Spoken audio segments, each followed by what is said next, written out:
IC people. Thanks for joining us today. We've got an awesome dialogue here with Dan Ostrovsky. How are you doing, Dan? Just killing it, Isaac. How are you doing? Killing it. Love that. I'm also killing it, man. I've been sick for over a week, so I'm killing the germs, and that's nice. It's nice to be on the mend here. So, well, hey, thanks so much for taking your time, Dan, and for joining us. I think in the conference, you actually pulled a surprise on us. So, behind the scenes, we had everyone submit their slide decks, before the conference started, and you were originally slotted to do a presentation, and then right there, when was it? Was it like 15 minutes before you decided to shake things up on us and just and turned into a panel discussion? So I think one of the really the highlights of the conference, especially the rally cry at the end. Maybe tell us a little bit about that. Yeah. So originally I was going to talk about liquid democracy and how interesting I thought that was as just a basis for governance. And then I started to talk to some of the developers and some of the investors that came by and other community members, and found that, well, actually, a lot of people were they want to be more realistic about where we are, where the market is, where the internet computer is. It's still very young. Like, what is the narrative that is being discussed? Is it the right narrative? What else could we be doing as a community, as developers? What should we be building? What should we not be building?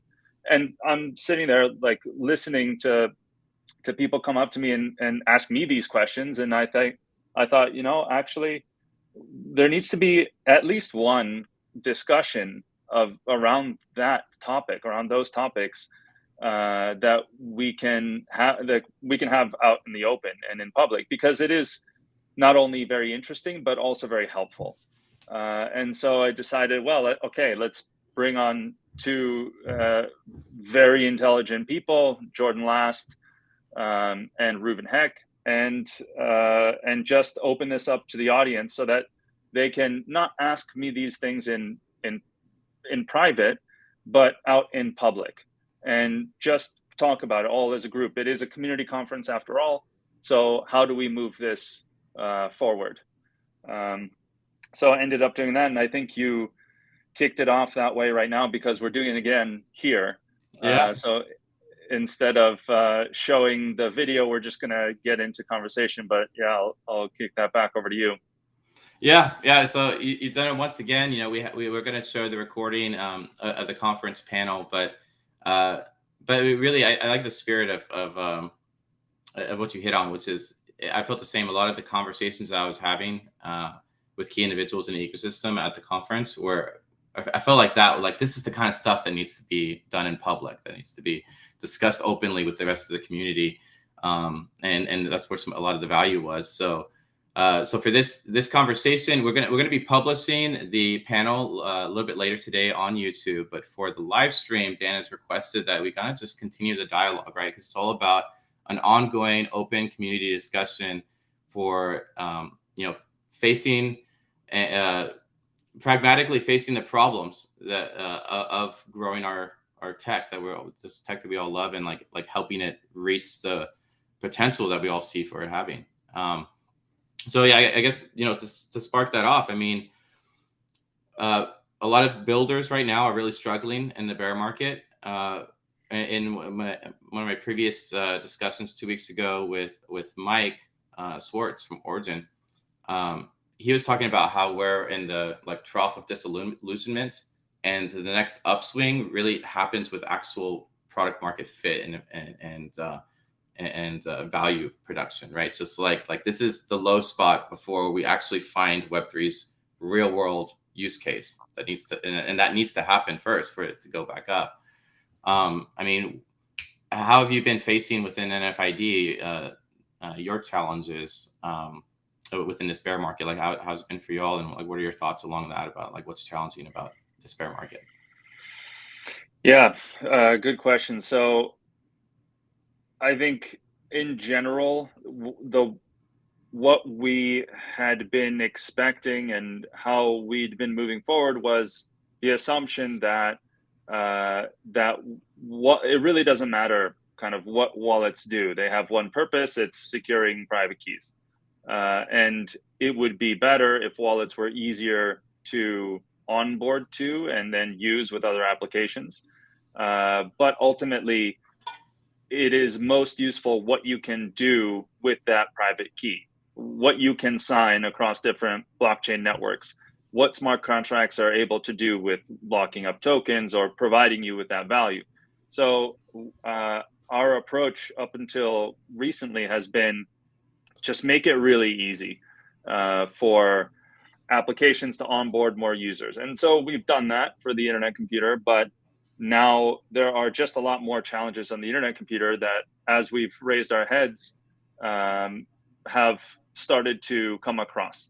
Like, for example, developers should have it really have a very easy way to onboard every single user in the entire ecosystem. So if someone already has a wallet, they should be able to connect it to their applications. Yeah. And we just don't even have that on the internet computer. So that's like one point of friction. And we're working with Dfinity to get a grant to do exactly that. So I'm leading on the community side in these identity and wallet working group sessions. We're talking about standards for how to connect wallets and things like that.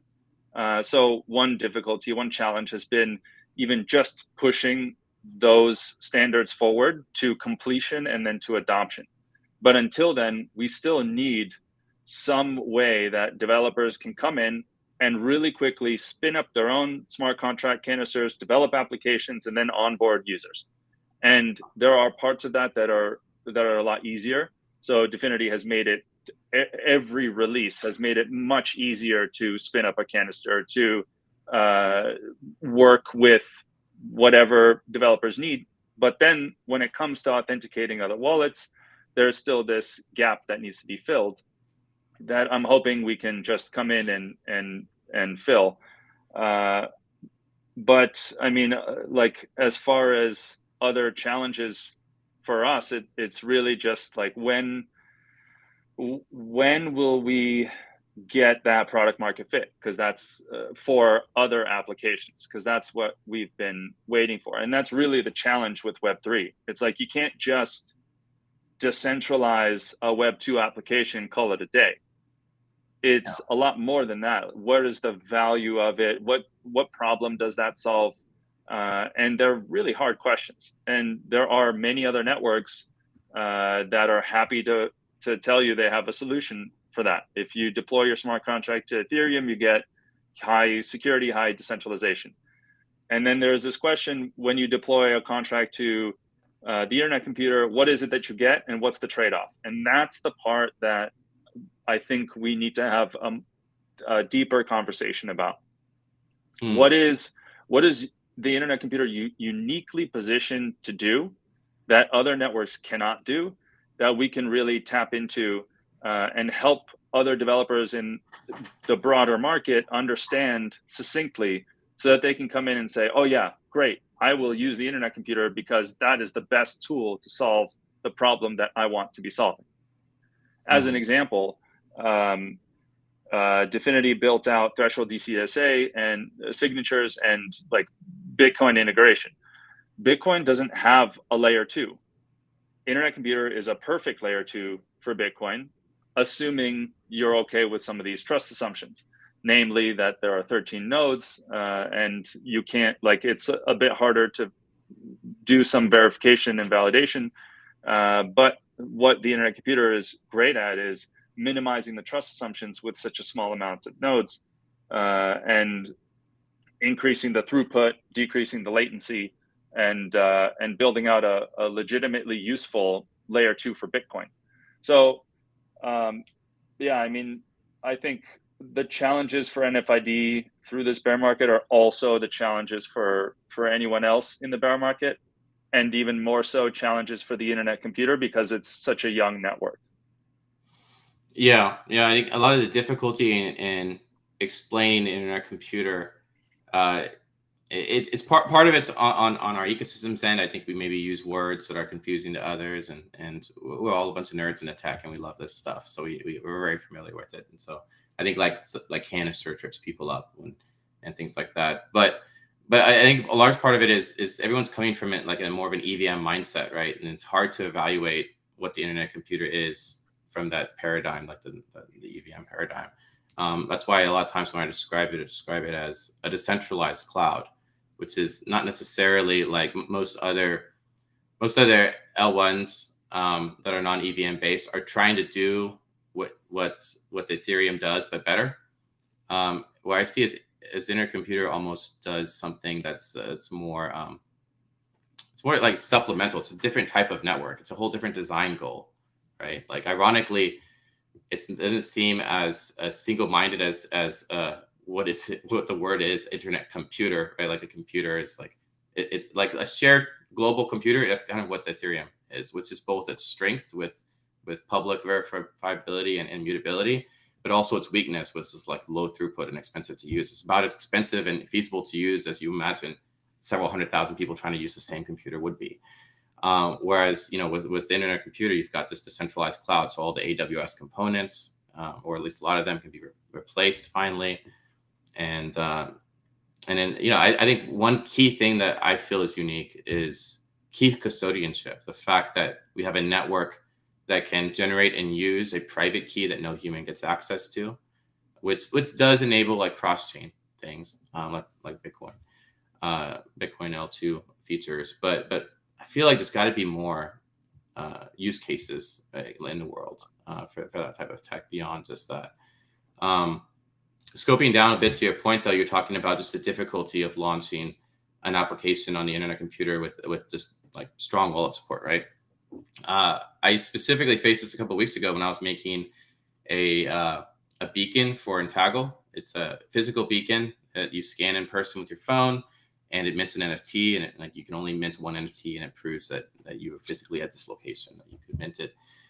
Fairly simple application, dude. It was so hard to get a mobile wallet, just a simple like mobile wallet integrated well and easily was this way harder than I wasted a full like day and a half. It almost ate my entire weekend just trying to do that piece. All the rest of it was done. So that's a very fundamental need, I think, right now. And it's great to hear that you've kind of been working on a solution for that. I'm curious, what does that solution that you're working for look like? Yeah. So, like I said, we're working with Dfinity in two ways. One is just through the wallet and identity standards working group, so trying to standardize this, and then the second is through the grant program. So we're still deciding on the scope of work, but hopefully we'll be able to work together with them on it. So basically, it's kind of in two parts. The first part is solving your immediate problem, which is let's make sure that devs don't need to spend an entire weekend or a couple days to support the internet computer wallets out there immediately, like as soon as possible. Let's build this. Let's release this support for developers so that you don't have to do that. And then the second part is in the background, let's also make sure that we standardize this approach so that when new wallets want to build on the internet computer, support internet computer, create delegations, like all these things that the internet computer can do and wallets should be able to do, let's make sure that the SDK will also evolve to adopt those standards and make sure that all these other wallets are available and build out that SDK. So kind of like, I don't know if you've played around with Rainbow Kit, but pretty much a package like that, just super simple. Add wallet support to my app, boom, done. Maybe some configuration, maybe light and dark mode, maybe rearrange how the wallets are displayed on the screen, but something that's very friendly for users to just really easily connect to your application. That is just not something that we really have. And if you're telling me that you still don't have that problem 2 years in, then okay. Yeah. I mean, that's a good example. Let's solve that problem. Yeah, exactly. Well, I think a good way to take the conversation is I'm going to bring up a question, and it's about NFID, but maybe we can segue that into you kind of giving your just quick overview of NFID, and then maybe from there we can zoom out a bit and talk about like Web3's use case more in more generalized terms. So we've Yeah. got a question here from Feluxy Banty. What technology enables NFID to be more user friendly as well as maintaining its purpose of security and privacy? So just maybe like tell us a little bit about NFID and what makes it unique. So NFID overall, we now have a suite of products. NFID wallet is the more. I mean, it's the wallet side of it. So what makes that more user friendly is that number one, it's a web wallet. Number two, it has email onboarding, and number three, that it can be secured with passkeys. And that is something that we adopted from Inner Identity. So one of the main architects of Inner Identity is an investor in us, and we very much appreciate a lot of the Inner Identity architecture. But there have been a couple challenges that we wanted to confront based on user and developer feedback, and that is that not everyone has web authentication or knows how to use it. Number one. Number two, it's still kind of hard to use. They don't understand anchors. So we replaced everything with just email. You have an email address? Great. Use that to create a wallet and connect to any internet computer application. Now you're done. You have passkey support on your computer, on your phone. Great. Add two-factor authentication like you normally would in any other application, and secure your wallet against pretty much any security attack, including phishing attacks, which have been very prevalent and will remain so until we get rid of passwords. And passkeys are exactly that, a replacement for passwords that make NFID wallet, or really any application that's secured with passkeys, that much more secure. And I noticed there was a question on privacy. So that was something that we initially started with. One of the things we really loved about Inner Identity was the fact that there was a new wallet address every time you signed into an application. But we're finding that it's actually a lot. First of all, it doesn't provide people with 100% privacy. There are still edge cases where privacy can be leaked, but that's minor. The more major one is that now there is a lot less availability of the things that people in Web3 have come to accept. So, for example, you now can't go application to application, carrying around a backpack of your tokens and assets and say, hey, this is what I got. What do you want to offer me? You want to offer me loans? You want to offer me some DeFi? You want to offer me an NFT marketplace? You want to offer me something else with my tokens? And not having that is a big challenge.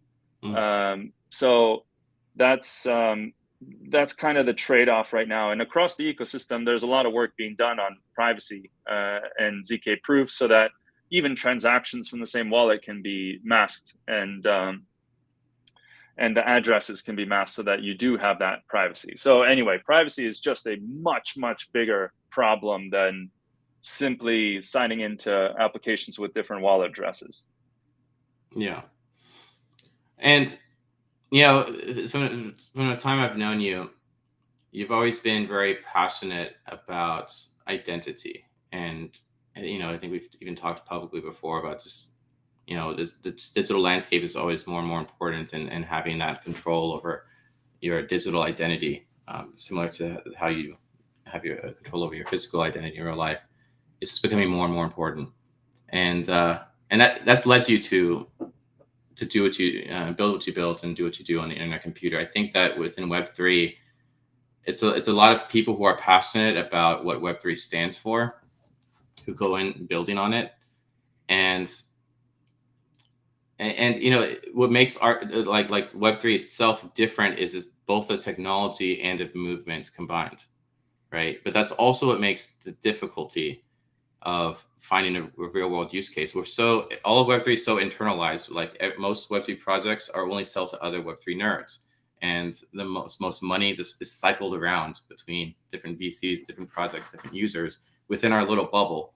There's very little real world stuff exiting our industry that's changing lives for people who aren't already familiar with and excited about the values of Web3. Like it's hard to sell a product if the distinguishing factor is that it's a decentralized version of something.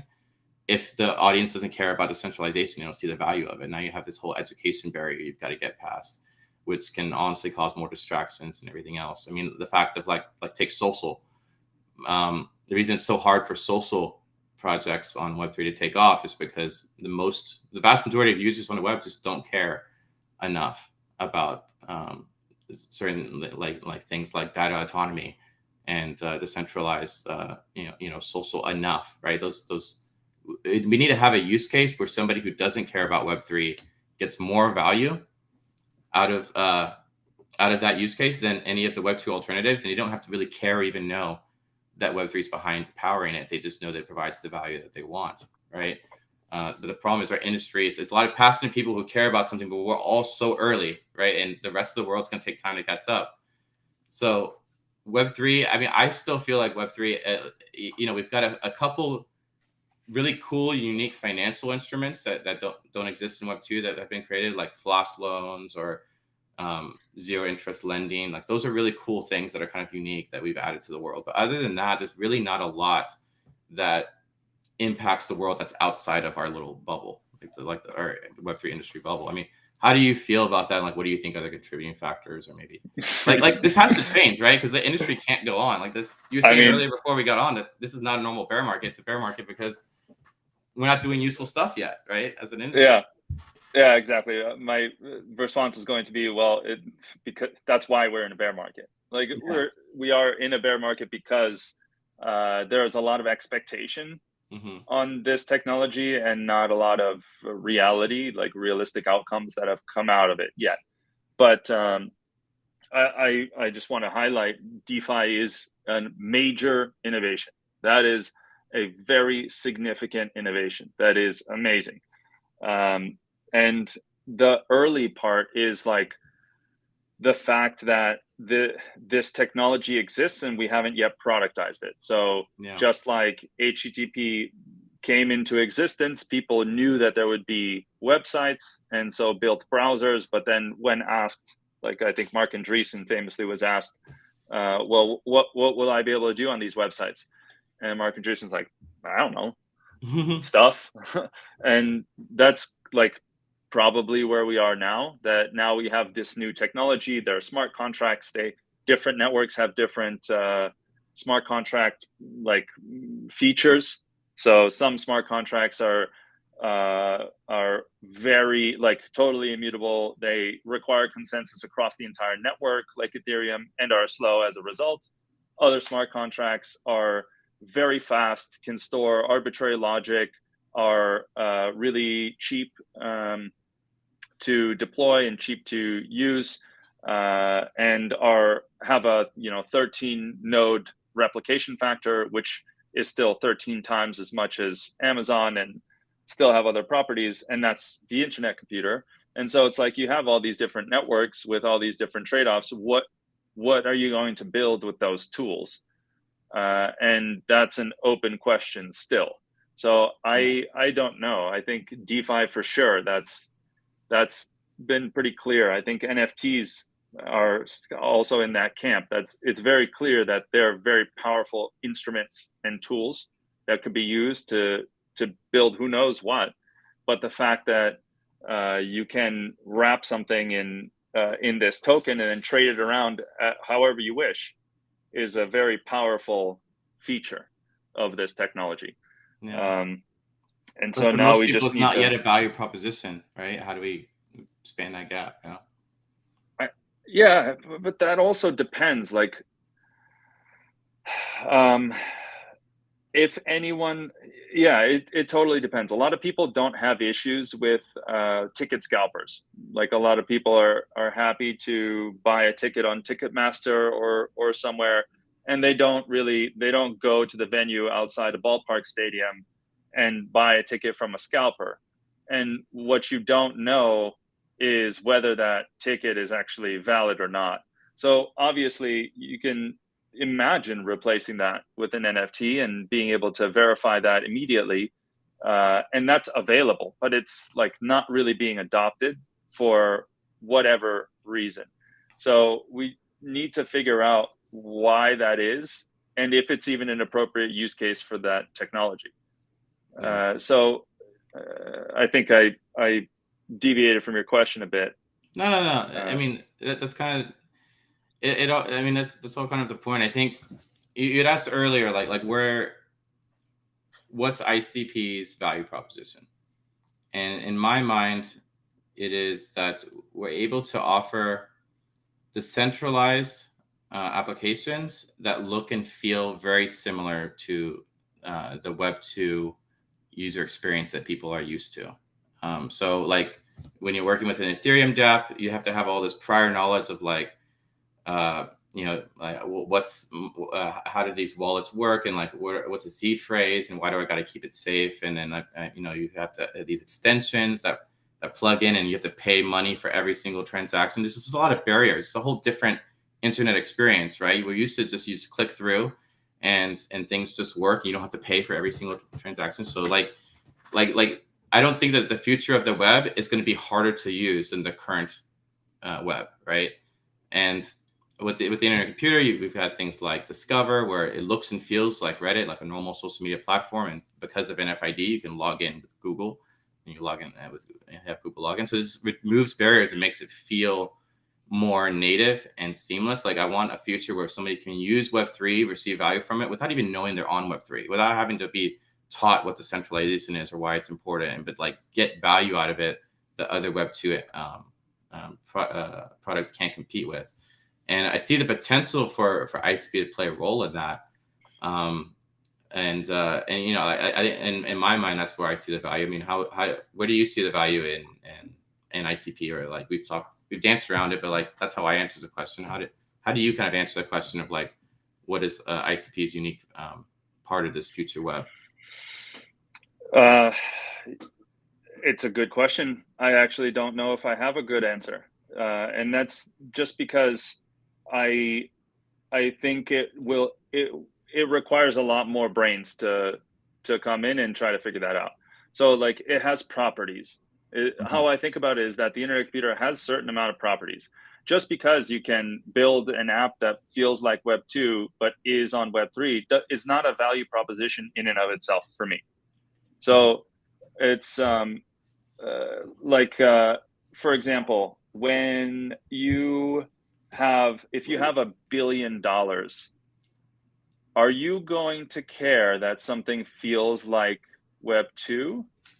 Or are you going to care that nobody will ever be able to take that money? So I think probably there is an answer there. And that's sort of, like you do that with anything. And that's how you find what are the good use cases of internet computer, in my opinion. We have features. So Byzantine fault tolerant network, 13 node replication. You can't run a full node because node providers are onboarded through this DAO that is the NNS. So what is that like really going to be good for? Like, for example, you mentioned Discover, great application. I love using it. They have a fantastic team, very smart. What I'd like to see more of, like even just thinking about what are smart contracts and why even deploy smart contracts. One is sure, because you get a higher security guarantee. That's no doubt. When you deploy a smart contract versus deploying a database, you just have different database to AWS, for example, or whatever backend to AWS. How many people do you need to trust in order for your stuff not to go down? And there are definitely different properties. That's number one. And if your data is secured behind your login, your wallet, and your data can't be manipulated without your signature, then that's another very valuable tool, but also not impossible to do on Web 2. And then the other part that Web 3 is extremely good at is composability and interoperability. So we should see a lot more Discover clients using the same Discover data. We should see other front end applications using Discover data and district data together in one, plus NNS, plus whatever else, plus a 10th and 20th thing. Because that is the power of having the user controlled data, is that you can create another application and ask the user, hey, can we pull your data from all these other sources and put it together into this new experience for you? And right now we don't do a lot of that on the internet computer. I think we'll start to do a lot more of that.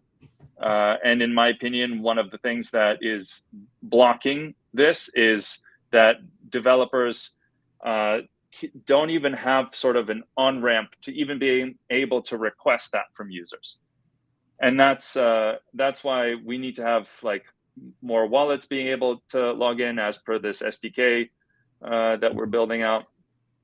And then the second part is also standardization. That's very important that we're working with the foundation on, is just being able to standardize how does a developer make that kind of request from a user. And we need to see a lot more of this composability and interoperability. And it could be very interesting on the internet computer because we have such powerful backend services that we could have 2 + 2 equal not 4 but 10. I mean, it's who knows? I don't know, but that's an open area of exploration that I'm really excited to see. Yeah, no, I'm with you there. I think we've all seen kind of the lack of infrastructure and tooling that make interoperability on the IC more seamless and fluid. And a lot of it is, like you said, it's going to have to be standards that are adopted over time and brought to fruition. So I think that's a key part of it. And yeah, I mean, and in terms of other ways that makes the IC unique, I think actually, I've got a list here. So as part of Code State, we look for entrepreneurs and residents who bring in ventures, and then we can accelerate their venture over 1 to 2 years, and then they exit, and we keep a little bit of equity. So ultimately, as part of our business model, I have to go out there and find talented entrepreneurs and mentor them and help them grow. And in one of my brainstorming sessions, we sat there and we're like, all right, what are some Web3 qualities or aspects of Web3 dApps that might be useful if we could find a way to introduce them to Web2 businesses? So here's the list. So one is permissionless interoperability. There's a lot of things in Web2 businesses that are done by handshake deals or having to know the right person. If there's more interoperability within Web2 businesses themselves and how operations go, maybe that's a possible thing that could be value. Zero knowledge, there's privacy things, aspects to that we've talked to before. For example, I think the whole cookies, how browser cookies work, it's just a completely broken thing within the Web2 industry as a whole right now. Community-owned dApps or just community-owned applications. I mean, we've got open source code and things like that in Web2 right now. But as Web3, as web services, just in general, become a bigger and more important part of people's lives, currently they're supplied by big companies that basically just harvest us and harvest our data. And I think part of the mission for ICP as a whole, and what makes it unique, is that you can have the source code of a robust app controlled completely by its users or by a community rather than a company. And that's a tough one to sell, though, for Web2 businesses. What would make that useful? It'd have to be something that can't be done on Web2 right now, but it's valuable, right? And it's hard to find those types of things. But other Web3 qualities, tokenization and fractionalization of assets. The ability to make something become a market when it wasn't a market before. I think an interesting use case, and I'm not the biggest fan of it or the most versed in it, but the whole Friends Tech thing, they're trying to make your followee, your list of followers, a market in and of itself, which is just a fascinating idea, like to play with making things that aren't normally markets. Like we have the capability to do that within Web3. If we can find a way to do that for Web2 markets that makes sense to them, that gives value to them, that'll be awesome, and provide a use case for Web3. Key custodianship by a smart contract. This is the one that I feel like is only like a unique advantage of ICP, and really only doable by ICP, where private keys are not held by any human, and they can be automated and used. And there's got to be a Web2 way that's useful. In fact, part of the reason I created Entaggle is because in the NFC tag industry, there's these players that all they do is hold cryptographic keys. Their entire job, you pay them a monthly fee just to hold your private key to keep track of your fleet of NFC tags, and that's all they do. And I'm like, that's the ultimate middleman waste right there, right? And we can automate this. We have the first network that can hold these keys in a secure way in and of itself. So I think this is probably whatever. I feel like this, if ICP is going to give Web3 its use case, it's probably going to be based off that fact. Then there's verifiably fair functions. There's obvious answers of like casino type functions or gambling or whatever. There's certain situations where you want verifiably fair things to happen. And that's a Web3 quality that might be useful to Web2 businesses if given the right entrepreneur and use case. And then the last one I have is publicly verifiable data streams. And well, I mean, so I see that like Web3 has a lot of qualities that could be useful, but right now they're only targeted to people who have this kind of the same mission orientation of the industry of like, we have these values as a community. And that's great, but at the end of the day, I want like my grandma who is never going to understand what decentralization really means, to be able to get value from something that can only be done on Web3. And that's going to be what mass adoption looks like. That's going to be like when a DApp is able to attack a Web2 market and be competitive against any alternative that Web2 can come up with. Like that's the epitome for like how Web3 itself reaches mass adoption. And of course, I think whatever the answer is going to be, identity is going to be a part of that, which is why I think part of why you're so passionate about the identity component to all of this. But I mean, what are your thoughts on that? Like when you're zooming out all the way and you think about what's going to make Web3 useful to the rest of the world in the near term, right? There's always the aspirational big picture where it's already adopted, right? But getting from where we are today to where people are using it more mainstream, like what do you think is going to be maybe some of the directions of that or components of it? Okay. Hard question to answer. I think what I've been seeing in the market is a lot more gaming activity. So a huge amount of investment dollars from a year or two ago, or even a few years ago, into the gaming space, Web3 gaming, either to bring gaming fully on chain or some parts of it, or now we hear a lot of autonomous world talk across the industry. And that might be a really good way of getting people into Web3. Gaming often leads on these kinds of tech adoption cycles. And I think it is a worthwhile endeavor to make it as easy to use as possible so that your grandma could use it. I also think that if there's not something on the other side that your grandma would find useful, she won't care. So if there is something on the other side where your grandma would be like, oh yeah, that's amazing. And let's exclude the part in the middle, the onboarding part. If she onboards and then says, that's amazing, then that's a fantastic, effort well done. We haven't gotten to that point yet. So this part about onboarding is like a little bit less important, but important in the sense that still developers, they need very fast feedback loops to understand if what they're offering is valuable. And so we need to even decrease the onboarding barrier to entry so that can happen. But then on the other side, that's the question you're asking. What's going to lead on adoption? Gaming, I think, is a big one.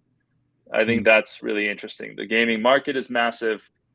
Even just the idea of autonomous worlds is super fascinating. And in order for that to work, you need to have, I see a lot of questions on self-sovereign identity. You kind of need to have one. Like, it could be not self-sovereign, it could be company owned, like centralized identity. The problem there is, how much do you trust that centralized identity?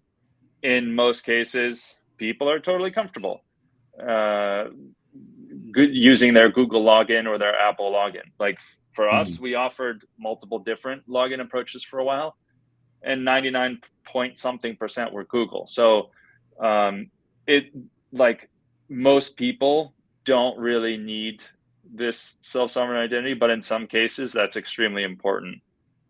Like, Yeah. the times when you want to make sure that nobody can touch your stuff.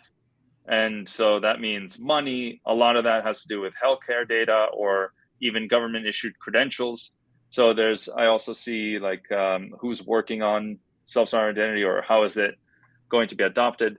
There is a very big push in the European Union to get, thank you, to get self-sovereign identity implemented through something called EIDAS 2.0, European Identification and Authentication System, something like that. But they want to have every country in the European Union start issuing uh, health credentials and other government issued credentials directly to people's wallets, so that when they cross borders, or, God forbid, if their country escalates into war and they need to flee cross borders without any of their papers, that they have something with them, that they don't need to cross the border, get somewhere to some refugee camp, and the refugee camp just has no way to verify who it is you are, what kinds of health, like vaccines you've had, um, and get you processed through and into the country. So there's a lot that, like, that's a real world problem where a self-sovereign identity is extremely valuable, and that's sort of where our core has been. Again, I think I deviated from your question, but I want to make sure that some of these questions were answered. Yeah, no, and thanks for doing that. Yeah, since normally we have the flow where the questions are coming up through the recording, and then I'm able to like tag some and like bring them on. But I think you've done a good job of answering them as we've gone through here. And not to make this too much of a brainstorming session, but I think you shared one possible use case. I think I have one to share too, where it's I heard that Walmart was lowering their new hire salaries or like hourly rates again, and that they're like the largest employer, like 400,000 employees that has no union, because anytime somebody whispers union at Walmart, they just fire them or pressure them or whatever. And I was thinking, like, man, this is almost, I feel like this type of social problem that's kind of like hazy. Like, this is probably the type of thing that Web3 would be good for, because you could have things like zero knowledge verifiability, where the voice of the employees can be made provably known, and they can make demands without compromising any one individual's identity, so that Walmart doesn't know who they need to fire to stop the movement, to stop the union from forming. Like, what if there was some type of decentralized union that was made possible through this type of zero knowledge arrangement? Like, there are clear problems in the world that can be solved by Web3 qualities, but we're still just so early in solving the basics. I mean, I think that's kind of the point that I feel like you've been making throughout this conversation, is that there are still basics, with I think key of which is onboarding, right? That need to be solved, and just getting to even interact with a decentralized application. Until that's easy, any possible value that the centralized application will be hard to bring to fruition. I mean, as we start to get kind of closer towards wrap up, like, what other kind of thoughts would you like to share with the audience, both about NFID maybe, or just anything we've discussed previous? With the audience, well, if you're a builder, would love to hear your thoughts on what it is you're building, what you think would be helpful to build smart contracts for. My own thoughts are that specific to the internet computer, there's still a lot of work that we need to get done, but that it is very unique in the Web3 smart contract platform ecosystem in what it does. And I'm excited to see how that develops. Like I said, I think it's a fantastic Bitcoin layer 2. I know there are teams working on that, like Bob at Tonic building out Bionic. So there's like that is just super, super interesting. And I'm excited for that narrative to develop a bit more. I think we should develop it a bit more. I think we can press on this because it is unique. I was also brainstorming a bit with Manu drivers at Definity the other day, and I mean, this guy is a wealth of knowledge. Like everyone I talk to at Definity is just a wealth of knowledge. Yeah. And that's a really incredible thing. I think that's something also unique to the ecosystem, to have such a large and capable technical team. Anyway, so Manu and I were talking, and we talked about Bitcoin as a layer 2 for internet computer, and I threw out the idea, if that is a value proposition, then any proof of work chain, being a layer 2 to any proof of work chain, would be a similar value proposition. And the very first proof of work chain that came up was Dogecoin. I mean, imagine, like, would it be interesting for developers to build smart contracts for Dogecoin? I don't know, but I think probably. And if it can reuse basically the same code base as Bitcoin, then let's give it a shot. But at least maybe not give it a shot, but prioritize the narrative that it could be a great layer 2 for Bitcoin, and let's just see how that develops. Let's bring on Bitcoin devs, ask them, how is Stacks? How are these other supposed layer 2 platforms for building smart contracts for Bitcoin? What are the things that you'd like to do that you are not able to do? And then go out to Dogecoin developers and ask them like similar questions. Would it be interesting to do XYZ that we heard Bitcoin devs want to do? If the answer is yes, then here's another use case for the internet computer. So anyway, like you said, this having a network, being able to sign transactions or generate signatures in a decentralized, trustless manner is unique, and something that I would like to push on more and explore further together with the foundation. Yeah, great, awesome. Well, and anything that you can share next for NFID that's coming up in the near term, or that people can look forward to, like what's next for NFID in the future, I guess. We'll focus probably first on the developer experience more broadly, not just for NFID, but all wallets. So we really want to make it a lot easier for developers to come into Internet Computer, spin up a canister, read the Internet Computer docs for that, and then in the same day, also be able to add authentication and wallet support. So that's in the immediate future. Those are our plans, and we continue building out tooling for developers, making it easier and easier, and we go from there. Awesome. Well, I mean, the only thing I think I'll add, it was a little bit to what you said earlier. You mentioned layer 2 a few times. I think what the IC adds to other blockchains is it goes way beyond just a layer 2.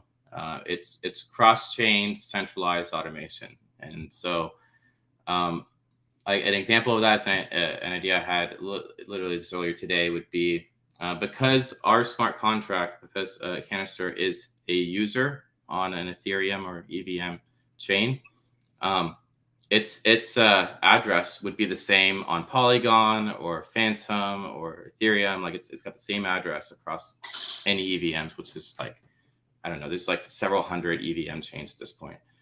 Imagine if there's a lending protocol where you could send an asset to the same address from any EVM chain, or to the Cannister's Bitcoin address from the Bitcoin chain.